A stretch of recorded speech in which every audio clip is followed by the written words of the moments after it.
어느 집에 개 한 마리, 고양이 한 마리를 키우면서 주인이 정말로 이 개에게도 잘하고 고양이에게도 똑같이 잘합니다. 어느 날 개와 고양이가 이런 대화를 나눕니다. 개가 먼저 이야기하기를, 야, 우리 주인 너무 좋은 것 같지 않나? 맨날 사랑해주고 삐서주고 목욕시켜주고 따뜻하게 해주고 보금자리를 제공해주고 돌봐주니 정말로 우리 주인은 하나님 같다. 이래 이야기를 하니까 고양이가 옆에서 가만히 듣다 있다가, 맞다, 우리 주인 너무 좋아. 그런데 우리 주인이 나에게도 사랑해주고 따뜻하게 해주고 보금자리를 제공해주고 이렇게 돌봐주니 정말로 내가 하나님인 것 같다. 그러니까 주인은 똑같이 개와 고양이에게 정말로 사랑으로 보금자리를 잘 마련해주고 때를 따라 먹이도 주고 다 잘해주었는데, 이 잘해주는 사랑을 받은 개와 고양이 중에 한 마리는 내가 하나님이니까 우리 주인이 저렇게 잘해주는 것처럼 하나님 같다고 하는 착각 속에 살아가고 있고, 또 개는 우리 주인이 저렇게 모든 것을 다 제공해 주니 우리 주인은 하나님이신 것 같다. 여러분 어째 생각하십니까? 여러분이 하나님이신 것 같아요? 아니면 하나님이 정말로 살아계신 우리 아버지 하나님이신 것 같아요? 오늘도 모든 것의 주인 되신 분이 하나님이십니다. 사랑 속에 거하는 우리 믿음의 성도 여러분들은 그저 하나님의 은혜를 보답하는 마음으로 하나님을 많이 높이고, 여러분 제가 가만히 돌아보면서 부자는 가끔 교만해질 수도 있고 가난한 사람은 또 어려움에 빠질 때가 있거든요. 그런데 부자들 중에 정말로 겸손한 분들이 멋있는 사람입니다. 가난한 사람 중에서도 막 교만한 사람들이 또 있거든요. 그래서 하나님은 선택을 부자이면서 교만한 사람, 부자이면서 겸손한 사람, 가난하면서도 교만한 사람, 가난하면서도 겸손한 사람, 여러분들 어떤 사람이 되고 싶습니까? 부자이면서 겸손한 사람, 이게 하나님의 뜻이다라는 것입니다. 그래서 오늘도 하나님의 말씀을 듣는 중에 여러분들이 마음의 부자가 먼저 되기를 바라고, 영의 부자가 먼저 되기를 바라고, 생각의 부자가 먼저 되기를 바라고, 삶의 부자가 먼저 되기를 바라고, 정말로 이 세상이 필요로 하고 요구로 하는 또 여러분들이 재물의 부자도 아울러 되기를 축복합니다. 13절 우리 한번 다시 읽어보겠는데요. 주 예수 그리스도의 은혜와 하나님의 사랑과 성령의 교통하심이 너희 무리와 함께 있을지어다. 오늘 본문 마지막 절인데 여러분들이 많이 들어본 내용이지 않습니까? 목사님들이 예배 마지막에 축도를 항상 이렇게 합니다. 주 예수 그리스도의 은혜와 하나님의 사랑과 성령님의 교통하심이.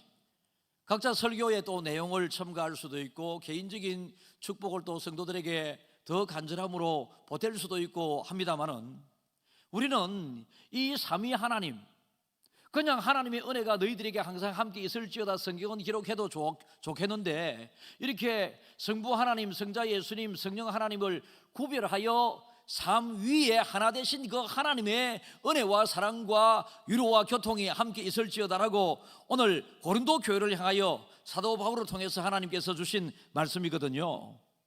여러분, 삼위일체, 원래 삼위일체라고 하는 용어는 성경에 나와 있지 않은 단어입니다.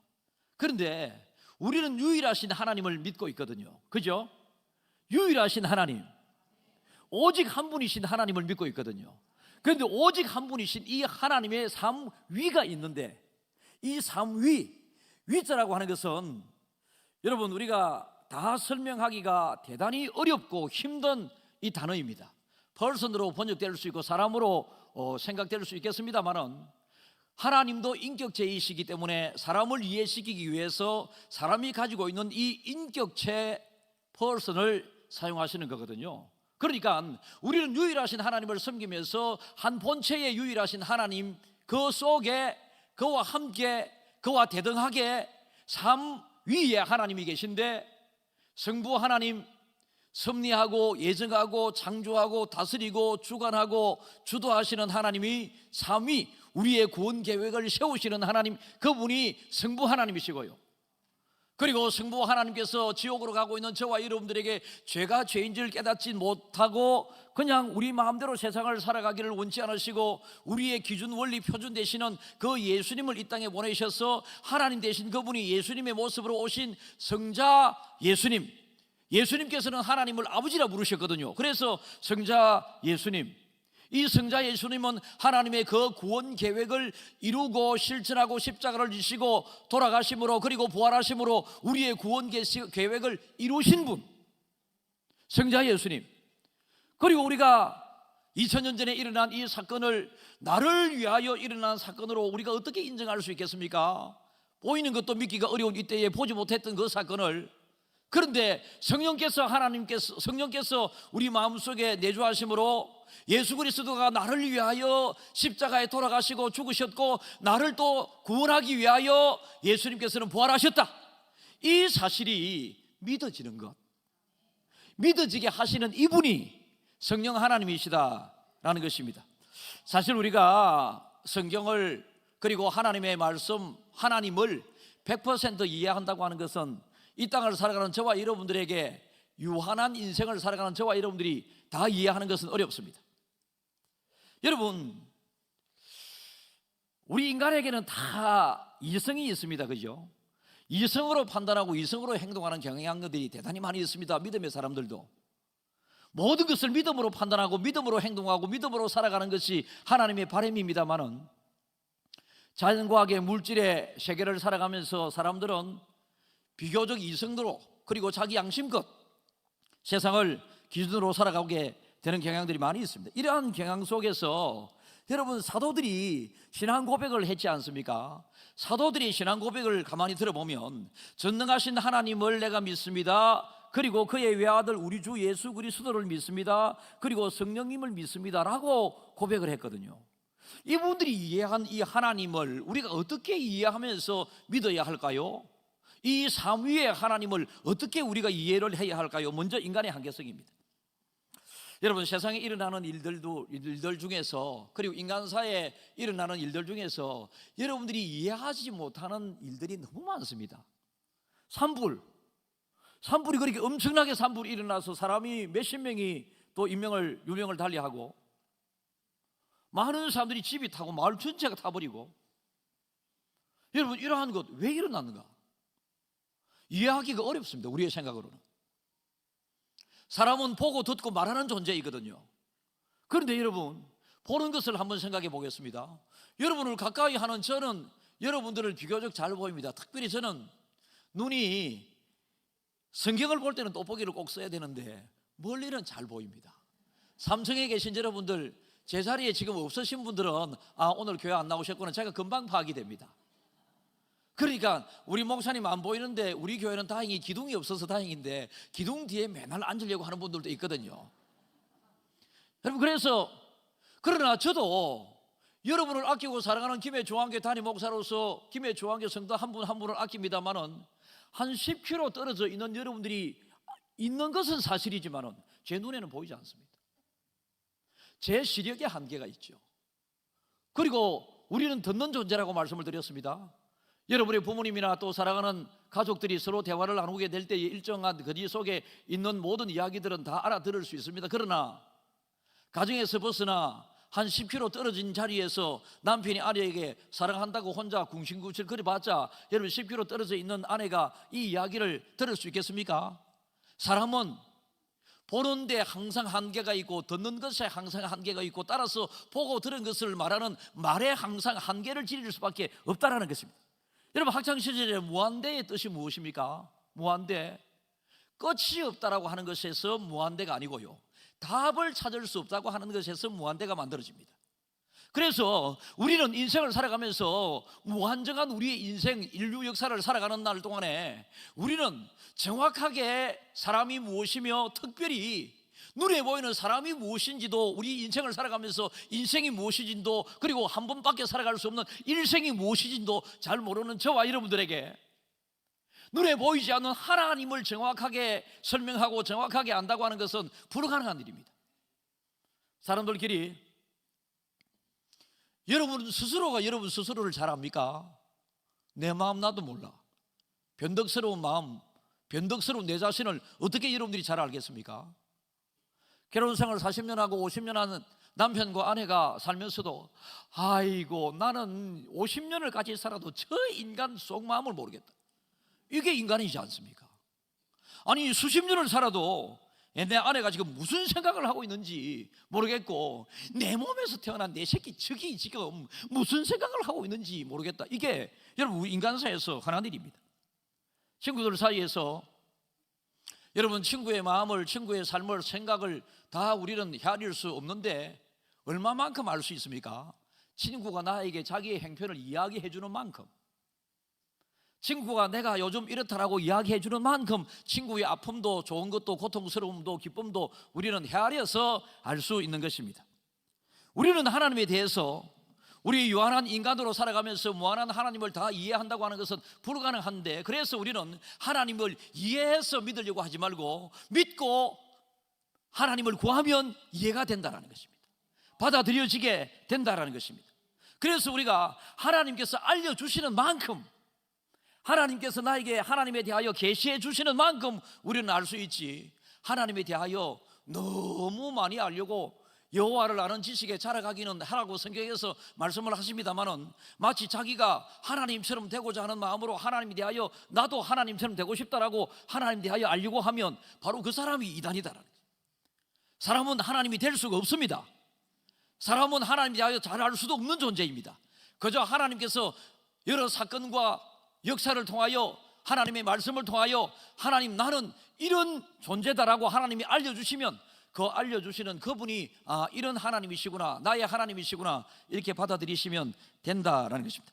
성부, 성자, 성령, 하나님, 그래서 삼위일체 하나님을 통하여 주 예수 그리스도의 은혜와 하나님의 사랑과 성령의 교통하심이 너희 무리와 항상 함께 있을지어다, 이렇게 이야기할 때 여러분들은 아니 하나님 한 분밖에 안 계신데, 여기에서는 계속 구약시대를 살아갔던 사람들은요, 하나님을 역사적인 그 영역, 하나님의 일하심을 통하여 우리가 살펴보면 구약시대의 하나님은 성부 하나님이십니다. 구약시대의 하나님이 성자 예수님을 알 리가 없었고요, 구약시대의 하나님께서 그 성도들이 성령 하나님에 대하여 알 길이 없습니다. 그런데 여러분, 이 시대를 살아가는 저와 여러분들은 성령 하나님을 정확하게 알고 경험하고 성령 하나님이 내 마음속에 가득 차게 되게 되면, 성령 하나님이 중심이 되게 되고 성령 하나님의 입장에서 생각을 하게 되면 성령 하나님을 보내신 분이 예수님이시거든요.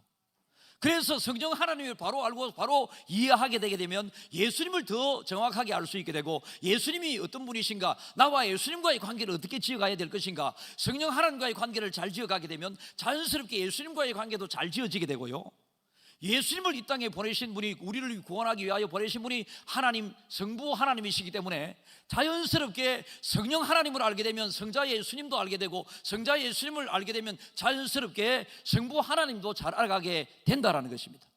그래서 이게 어떤 사람에게는 그렇게 어렵습니다. 이스라엘은요, 흔히 말해서 우리는 기독교 국가로 오해를 하고 살아가고 있지만은 이스라엘은 기독교 국가가 아닙니다. 말씀으로 세워진 나라는 분명히 맞습니다. 그리고 하나님의 택한 백성이었던 것 분명히 맞습니다. 그러나 하나님의 택한 백성은 예수님을 통하여 성령 충만함 받은 사람들에게 말씀하시기를, 예루살렘과 온 유다와 사마리아와 땅 끝까지 복음의 확장성을 통하여 여러분, 하나님은 구약시대에 이스라엘 백성들 선택받은 사람에게만 하나님을 알게 하고 예수님을 알게 하고 성령님을 알게 하는 것이 아니라 점점 복음의 확장성을 통해서 여러분, 우리는 하나님을 영접하고 예수님을 구주로 모시고 성령님을 우리는 나의 보혜사로 섬기고 있는 것입니다. 역사적인 사실, 그러니까 유대교, 이스라엘에는 지금 유대교가 거의 97%입니다. 유대교를 섬기는 사람들은요, 지금 이스라엘에서 기독교가 시작된 줄 알고 이스라엘은 기독교 국가인 줄 알지만은 우리나라 선교사님들이 이스라엘에 선교 많이 갑니다.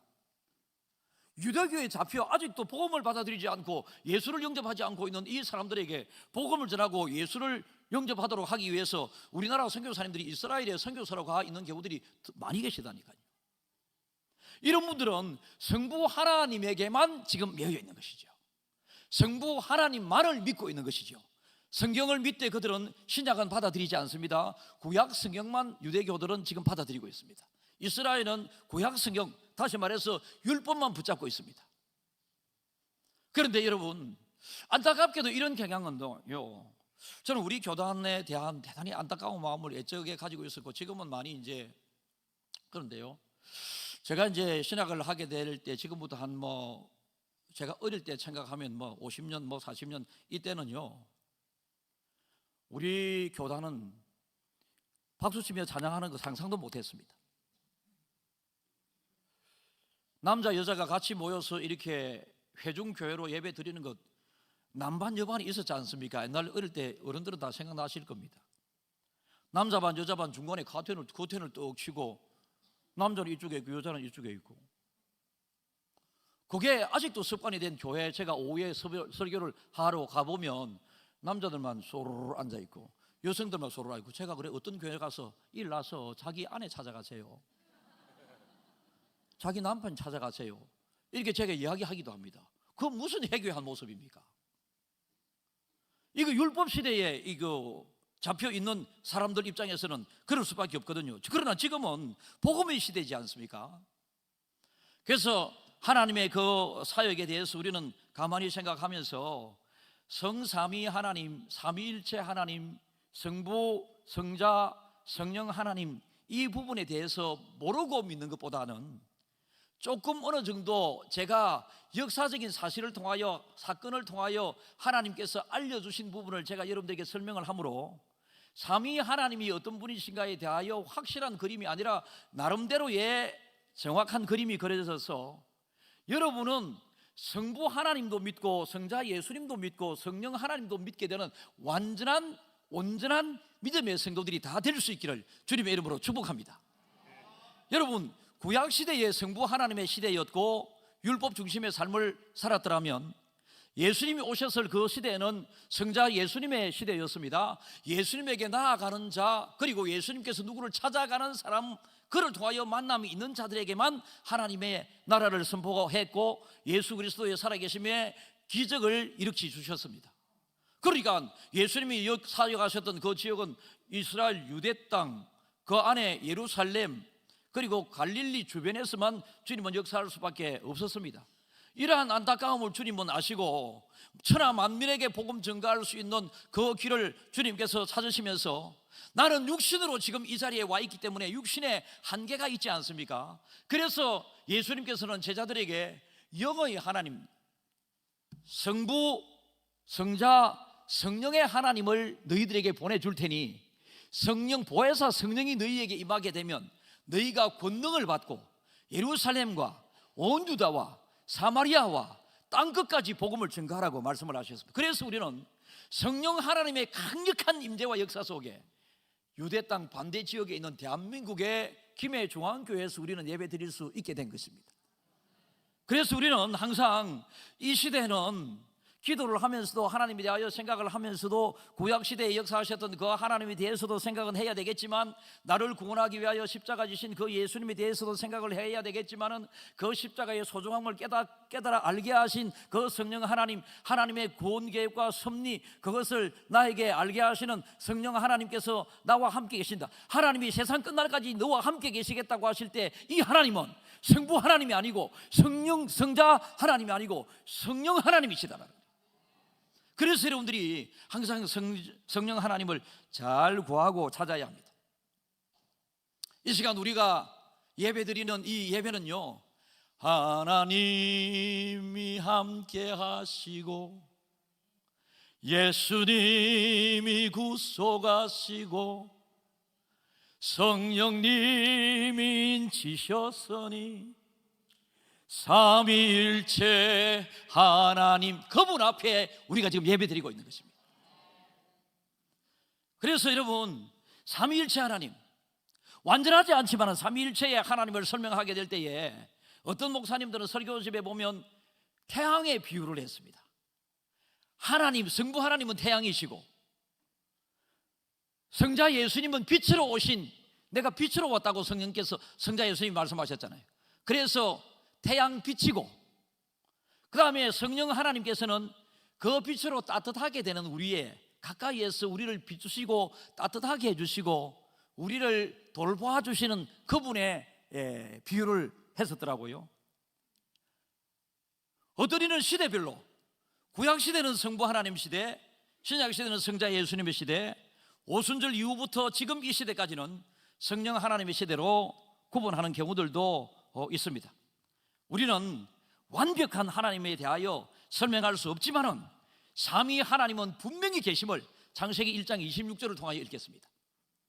하나님이 이르시되 우리의 형상을 따라 우리의 모양대로 우리가 사람을 만들고 그들로 바다의 물고기와 하늘의 새와 가축과 온 땅과 땅에 기는 모든 것을 다스리게 하자 하시고. 그러니까 삼위일체 하나님이 아니셨다면 하나님께서 내가 나의 형상을, 나의 모양을, 나를 닮은 사람을 만들겠고 이래 나가야 정상인데, 우리가 우리의 형상을 따라 우리의 모양대로 사람을 만들고, 여러분 이 말을 구약시대를 살아가는 사람들은 이해를 못했을 것입니다. 왜요? 예수님을 경험하기 전에 사람이었으니까, 성령님의 임재 이전의 사람들이었으니까. 그래서 그들은 오직 성부 하나님을 믿었던 믿음 생활을 했습니다. 그때는 성부 하나님을 잘 믿었던 것이 구원의 유일한 길이었습니다. 그런데 여러분, 하나님께서 구원 구체적인 계획을 세우시면서 다른 이로서는 구원을 받을 수 없나니 천하 인간의 구원을 받을 만한 다른 이름을 예수 외에는 우리에게 주신 적이 없다. 그러면서 하나님께서 성자 예수님을 하나님으로 이 땅에 보내셨습니다.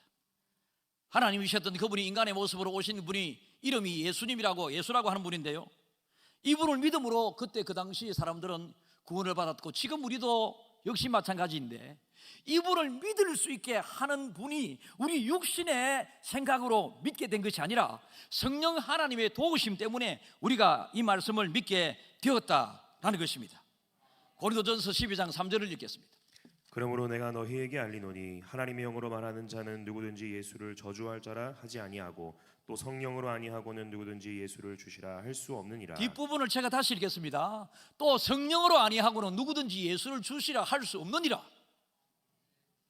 그러니까 여러분들에게는 다 지금 여러분들은 다 예수님이 여러분의 구주 맞으세요? 눈을 감고도 대답은 해야 됩니다. 여러분 이 큰일 날 일입니다. 눈을 감는 것은 여러분 자유로 하겠습니다. 그러나 대답은 아멘 크게 해야 됩니다. 여러분, 우리는 예수님을 믿음으로 구원을 받았습니다. 그런데 예수님을 믿어야 구원을 받는다고 하는 이 사실을 어떻게 우리가 알게 되었을까요? 성령님께서 이것을 깨닫게 해주셨기 때문에 그렇습니다. 그래서 저와 여러분들의 마음속에는 선택받은 이 시대의 증거는요, 옛날에는 민족적인 선택이 하나님에게 있었지만은 이 시대의 선택은 그 마음속에 성령님이 들어가서 예수를 구주로 인정하는 사람, 이게 하나님의 선택받은 사람입니다. 그래서 여러분들 마음속에는 성령님이 다 계신단 말이죠. 그런데 믿음의 기본되는 성령님은 계신데, 성경에서는 성령을 충만하게 받으라고 계속 말씀하시거든요. 성령을 충만하게 받으라고. 성령을 충만하게 받아야, 여러분 나무가, 어린 나무는 나무이지만 열매를 맺지 못합니다. 성령을 충만하게 받아서 우리의 믿음이 영적으로 자라게 되게 되면 여러분 성령의 여러 가지 열매들이 많이 맺히게 됩니다. 성령을 우리가 받게 되게 되면 죄가 죄인 줄 알게 됩니다. 예수님 오시기 전에 성부 하나님의 시대를 살았던, 선택받았다고 생각했었던 그 사람들은 여러분 율법을 붙잡고 살고 율법이 그들에게 구원의 길인 줄 알았습니다. 그러나 율법이 절대로 구약 시대에도 구원의 길이 아닙니다. 율법을 주신 하나님이 구원의 하나님이셨습니다. 그런데 그들은 하나님 대신에 율법을 붙잡고 그들의 삶 속에는 율법의 삶이 있는데 그들의 마음 속에는 하나님이 안 계신 그들의 삶이, 종교적인 행위가 많았던 것이죠. 그래서 요한복음 3장 5절을 읽겠는데요, 예수께서 대답하시되 진실로 진실로 내게 이르노니 사람이 물과 성령으로 나지 아니하면 하나님의 나라에 들어갈 수 없느니라. 예수님께서 오셔서 요한에게 세례를 받으셨는데요, 예수님은 세례를 받으실 필요가 없으신 분이십니다. 세례는 죄 씻음을, 물 세례를 받음으로 죄 씻음을 받았다고 하는 증거를 통해서 구원받은 사람이라고 하는 것을 공포하게 되는 것이 세례인데요, 예수님은 이 세례도 물식 죄로 죄를 물로 씻을 만한 필요도 하나도 없었습니다만은 모든 인생의 모범으로서 예수님은 이 땅에서 삶을 살다가 가셨기 때문에 예수님이 세례를 받으신 이유는 바로 예수님 스스로를 위하여 세례를 받으신 것이 아니라 이후에 살아갈 저와 여러분들을 위하여 세례를 받으셨다는 것입니다. 그래서 우리는 예수님 세례 받음으로 다른 말로 무슨 표현을 합니까? 거듭남이라고 이야기합니다. 율법은 죄를 알게 하는 것이 목적이었습니다. 한 발 더 나아가서 성령은 죄를 알게 한 데서 죄를 깨닫게 되고 죄를 회개하게 되고 용서까지 나아가는 것이 성령의 사역입니다. 그래서 우리는 항상 성령님이 내 마음속에 역사하셔서 하나님, 저는 하나님의 뜻대로 좀 살고 싶습니다. 내 육신의 소욕으로는 잘 안 됩니다. 여러분, 교회 봉사도 교회 봉사하다가 자꾸 뿔 따고 나는 사람 있지 않습니까? 교회 봉사를 잠시 멈추십시오. 교회, 예를 들어서 식당 봉사든 차량 봉사든 뭐 어디든지 간에 봉사를 하다가 자꾸 불평하고 원망하고 부정적인 소리가 납니다. 이 식당은 왜 이렇게 힘이 드노? 또 차량 봉사 왜 이렇게 힘이 드노? 자기 힘으로 자기 성격대로 하려고 그러니까 힘이 들죠. 이 사람들은요, 거기에 성령이 그렇게 이야기하면 할수록 성령이 떠나가고 있습니다. 성령을 소멸치 말라고 말씀하시거든요.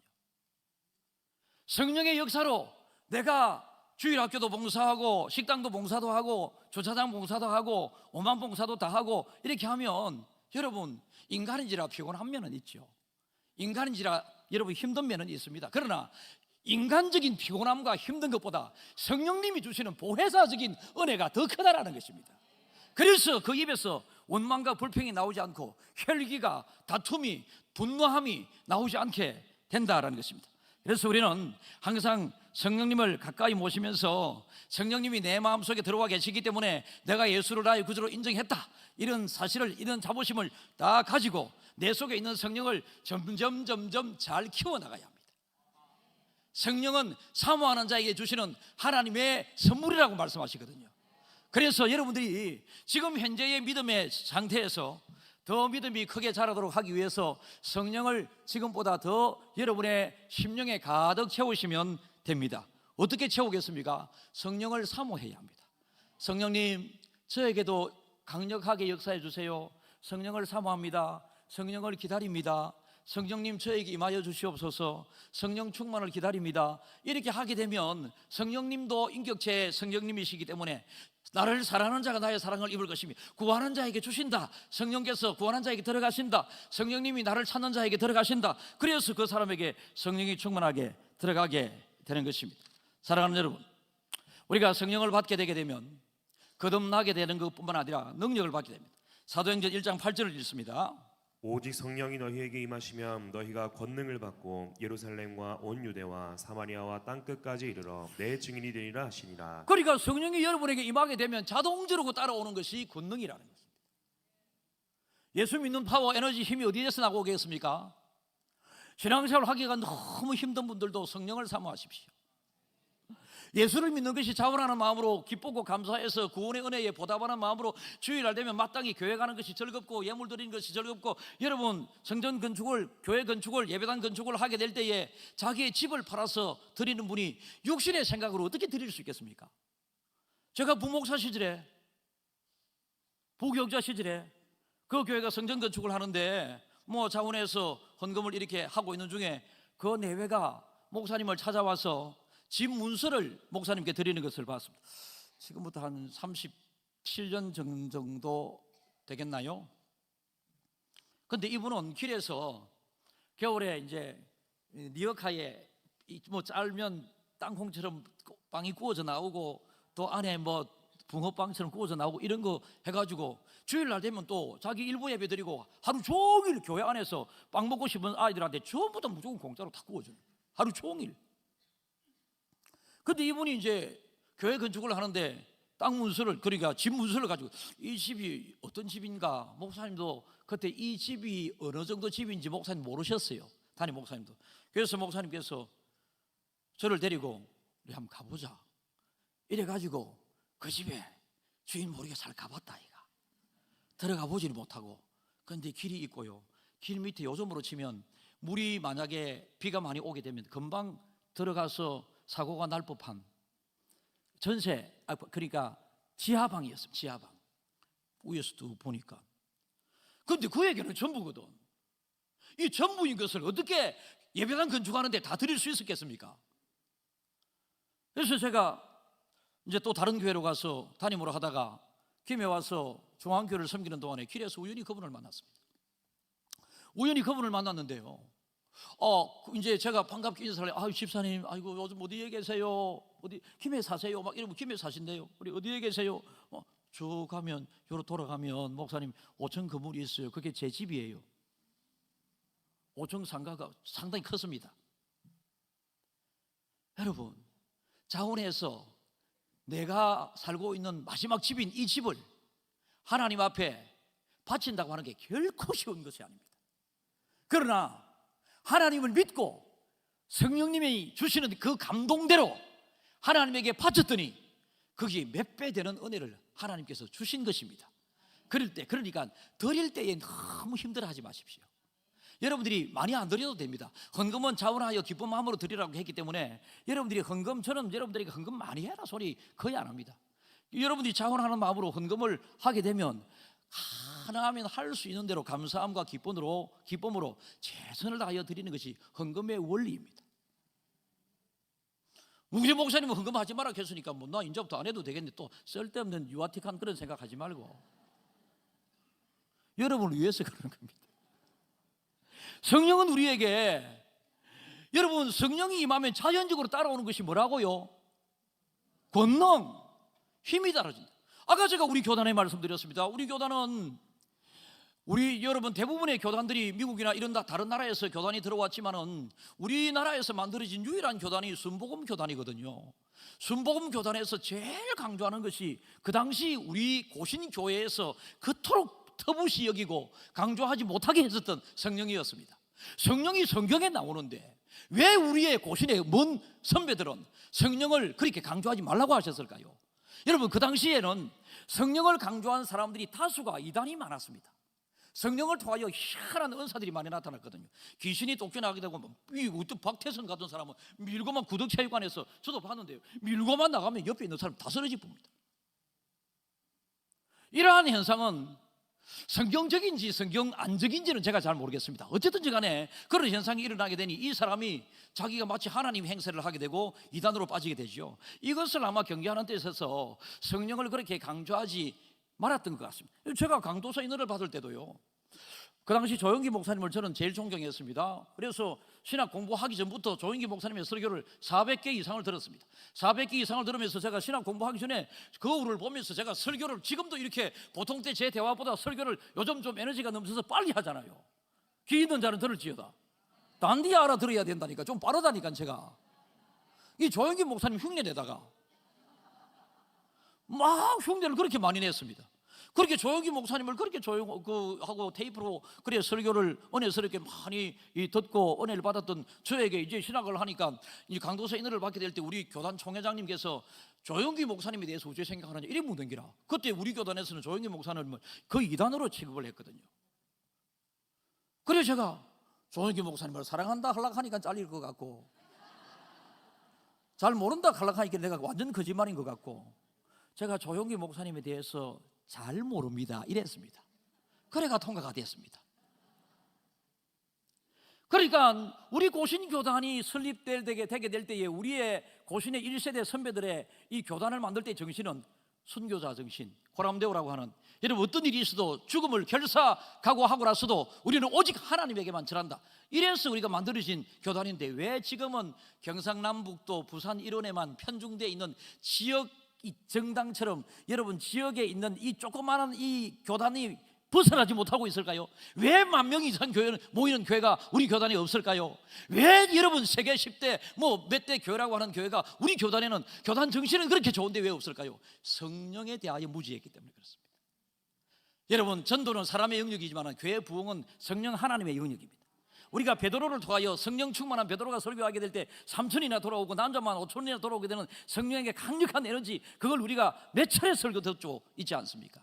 그래서 성령에 대하여 여러분들이 예수 믿는데 막 내가 교회 억지로 가고 싶다. 아이고 내가 찬양이 안 나온다. 요 어떤 그 우리 성도 중에 한 분 저에게 고민을 이야기.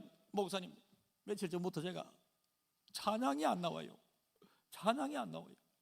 너무 착한 마음에 신앙이 들어가가지고 믿음이 들어가가지고 거제도에서 우리 교회까지 오거든요.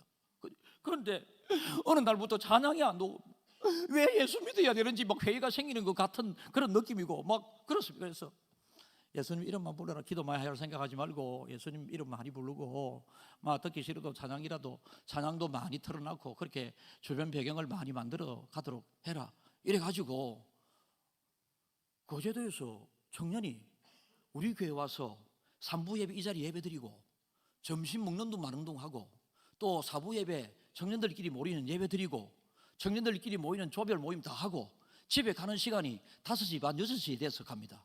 여러분 하나님을 경험하니까 성령님을 경험하니까 이런 일들이 일어나게 되는 것입니다. 여러분 성령을 통해서 능력을 받지 않으면 감당할 수 없는 일들이 성령을 통하여 능력을 받으면 감당하게 됩니다. 여러분을 통하여도 귀신이 예수 이름을 선포하게 될 때 쫓겨나게 될 줄 믿습니다. 여러분이 성령 충만해서 성령 충만한 그 모습으로 여러분이 병고침을 필요로 하는 사람에게 고쳐질지어다라고 하면 여러분 교회 질서상 여러분 그렇게 안 하기를 권해드립니다만은 자기 스스로를 향해서는 여러분 내가 이런 아픔이 있다 예수님 이름으로 예수님 이름으로 예수님 이름으로 성령의 능력으로 내 마음의 불편함이 떠나갈지어다. 그렇게 되면 불안, 근심, 걱정, 초조 이런 것들이 떠나가고 성령의 열매가 주렁주렁 맺히는데요. 성령의 열매를 한번 볼까요? 여러분 갈라디아서 5장 22절에서 23절 오직 성령의 열매는 사랑과 희락과 화평과 오래 참음과 자비와 양선과 충성과 온유와 절제니 이 같은 것을 얼마나 하나하나가 다 좋습니까? 22절을 다시 한번 띄워주세요. 성령의 열매는 사랑, 희락, 화평, 오래 참음, 참지 못해서 막 다 잘 싸우는 사람들 있잖아요. 성령을 받으십시오. 성령을 받으시면 성령이 충만해지게 되면 짜증이 멈춰지게 됩니다. 화평, 오래 참음, 자비, 양선은 뭡니까? 부드러움입니다. 충성, 그 다음에 온유, 절제. 여러분 이런 열매가 주렁주렁 그의 삶에 맺히게 된다. 열매는 내가 맺겠다고 해서 맺어지는 게 아니라 성령이 충만하게 되었을 때에 성령의 자연스러운 열매가 저런 열매로 맺혀진다는 것입니다. 그런데 여러분 우리는 예수 믿으면서도 예수 믿는다고 하는 이 속에 그냥 성령에 대하여 무지하게 되고 무관심하게 되고 성령에 대하여 충만함에 대하여 생각지 않습니다. 결국은 데살로니가전서 5장 19절을 읽겠습니다. 성령을 소멸하지 말며 성령이 소멸됩니다. 성령을 자꾸 말하고 성령을 자꾸 사모하고 성령을 자꾸 노래하고 성령을 자꾸 부르고 성령을 자꾸 청하고 이렇게 되게 될 때에 성령님이 여러분의 마음에 어떤 사람은 깡통처럼 하나도 여러분 성령에 다 피어가지고 깡통 소리가 요란한데 어떤 사람은 성령으로 충만해져가지고 말하는 것마다 성령이 기뻐하시는 바람 말하는 것마다 막 성령이 좋아하는 말만 하게 되는 거예요. 지금 웃고 있는 분들은 이 한 부부가 굉장히 웃고 계신데 주로 화가 잘 나서 그래 우리는 성령 충만해서 화가 안 납니다 이런 뜻으로 웃고 계신 줄 제가 믿습니다. 그죠? 네, 좋게만 해석하겠습니다. 착하게 딱 생기시죠. 자꾸 자기도 모르게 나는 이래 안 하고 싶은데 분노함이 자꾸 일어나고 나 이렇게 안 하고 싶은데 자꾸 걱정이 몰려오고 나 이렇게 안 하고 싶은데 자꾸 힘이 들어.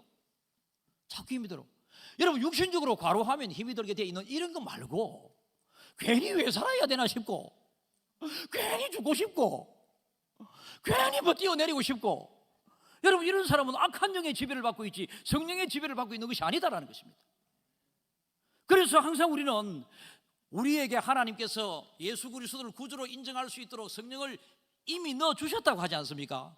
그런데 신앙생활을 잘 안 하고 예수를 잘 믿지 않으면 이것이 소멸되어 없어져서 나중에 불신자처럼 또 되어버린다는 거예요. 그래서 성령을 소멸치 말아라.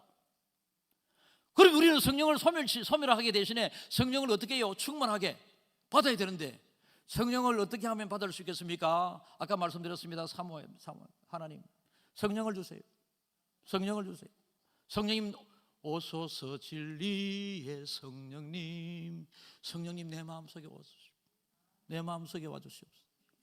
이렇게 막 성령을 간절히 구하고 사모하고 할 때에 하나님께서 성령을 우리에게 주시는 것. 누가복음 11장 13절. 너희가 갈지라도 좋은 것을 자식에게 줄 줄 알거든 하물며 너희 하늘 아버지께서 구하는 자에게 성령을 주시지 않겠느냐 하시니라. 성령을 주시지 않겠느냐. 저는 팀의 저와 모든 성도들이 성령 충만하게 될 줄 믿습니다. 성령 충만하십시오. 우리 교회에 성령으로 가득 채워 주시옵소서. 다 같이 두 손 들고 하나님 성령을 부어 주시옵소서. 성령을 부어 주시옵소서. 성령을 부어 주시옵소서. 성령을 부어 주시옵소서. 성령을 부어 주시옵소서. 성령을 부어 주시옵소서. 구했으니 하나님께서 선물로 주실 줄 믿습니다. 아멘.